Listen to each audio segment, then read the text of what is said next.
आज हम बात करने जा रहे हैं ego is your biggest enemy. Ego यानी कि अहम आपका जिंदगी का सबसे बड़ा दुश्मन है। दोस्तों, ईगो क्या होता है? सबसे पहले तो हम ये समझेंगे, ईगो होता है आपका अहम, आपकी वैल्यू।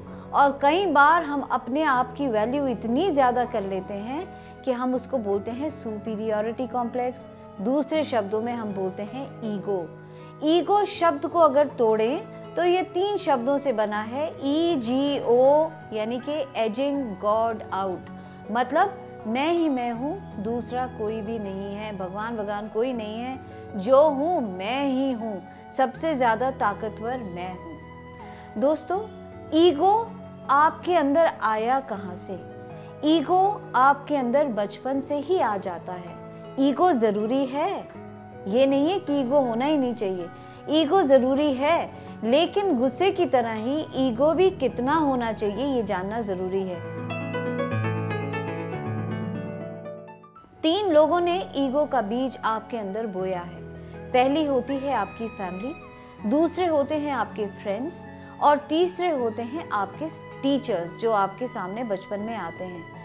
आपका फैमिली आपका सबसे बड़ा स्कूल है। आपकी पर्सनालिटी बनाने का फैमिली सबसे बड़ा स्कूल है। सबसे पहले जो चीज़ें आप ज़िंदगी में देखते हैं, कहीं ना कहीं वो आपकी ज़िंदगी के साथ जाके जुड़ जाती हैं। थोड़ा इसके बारे में और विस्तार से समझते हैं। इमेजिन कीजिए कि आपके घर में कोई बहुत ही आप समझते हैं कि वर्थवाइल आदमी नहीं है, कोई काम आपके घर में ऐसा करने वाला आता है और आपके बच्चे अगर उसके साथ जाते हैं, उसके बच्चों के साथ खेलते हैं, तो कई बार आप उसको कहते हैं उसके साथ मत खेलना, वो बहुत ख़राब बच्चा है, उनकी फैमिली ऐसी है, बहुत ख़राब है, उनके साथ मत खेलना। तो जब बच्चा जो दोस्त मानता था उसके साथ नहीं खेल रहा, तो उसके अंदर भावना क्या आ जाती है? आई एम एवरीथिंग, मैं कुछ हूँ। लेकिन वो बच्चा जिसके साथ मना किया गया खेलने को, ही इज़ नथिंग। दूसरी सिचुएशन में क्या हुआ? दूसरी सिचुएशन में ये हुआ कि बच्चे ने देखा कि और घर में बाकी बच्चे अच्छे से काम कर रहे हैं, मम्मी पापा की मदद कर रहे हैं, ग्लास उठा रहे हैं। यहाँ पे बच्चा ग्लास उठाने की कोशिश कर रहा है तो माँ बाप कहते हैं मत उठाओ, तुम अभी बहुत छोटे हो, नहीं तुमसे गिर जाएगा, मत करो, नहीं तुमसे हो नहीं पाएगा, मत करो, ये तुम्हारे बस का नहीं है। होता क्या है? बच्चे के अंदर भावना बन जाती है, आई एम नथिंग, मैं कुछ नहीं कर सकता। दूसरा जो कर रहा है, ही इज़ एवरीथिंग, जो ये भी सही नहीं है। और एक सिचुएशन ये है कि बच्चा कुछ बुरा करता है तो उसको सज़ा भी मिलती है, कुछ अच्छा करता है तो उसे इनाम भी मिलता है। तो ऐसे में बच्चे के अंदर क्या भावना आती है? I am everything, you are also everything, मैं भी अच्छा हूँ, तुम भी अच्छे हो, क्योंकि बैलेंस है ज़िंदगी में। दोस्तों, I am everything, you are nothing सबसे खतरनाक है। यही है वो चीज़ जो आपके अंदर ईगो ला देता है, मैं ही मैं हूँ, दूसरा कोई नहीं है।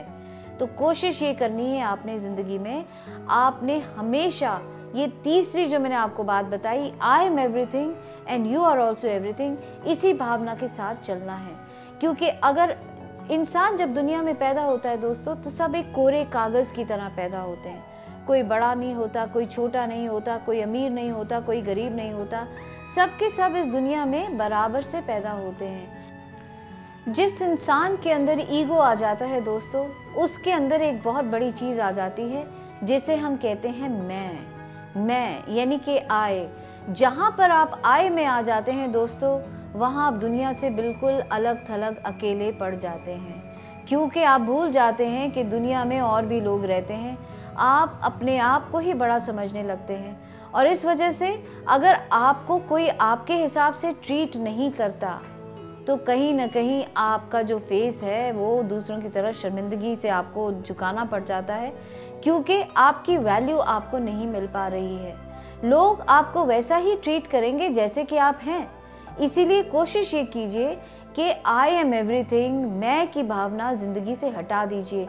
एक बार एक इंसान ने भगवान से बोला आई वॉन्ट हैप्पीनेस, बड़ी देर तक बोलता रहा, तो भगवान ने भविष्यवाणी करी ऊपर से, और भगवान ने ऊपर से कहा कि हैप्पीनेस चाहिए ना, तो 2 चीज़ याद रखो।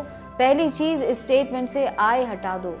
आई मतलब मैं, अपने बारे में मत सोचो, और भी लोग हैं, हम सब एक दूसरे के साथ जुड़े हुए हैं। अकेला इंसान ज़िंदगी में कभी कुछ नहीं कर सकता।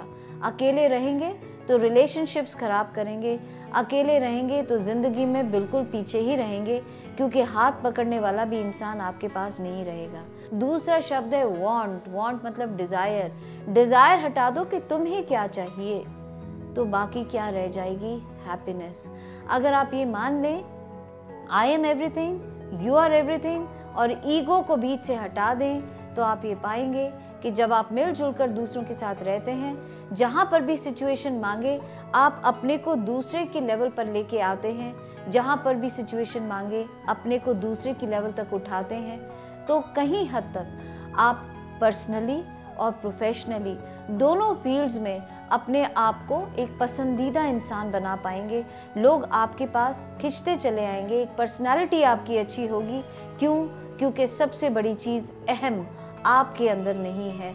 आप अप्रोचेबल बन जाते हैं, लोग आपके पास आते हैं, मिलते हैं, एक रिलेशनशिप अच्छा बन जाता है।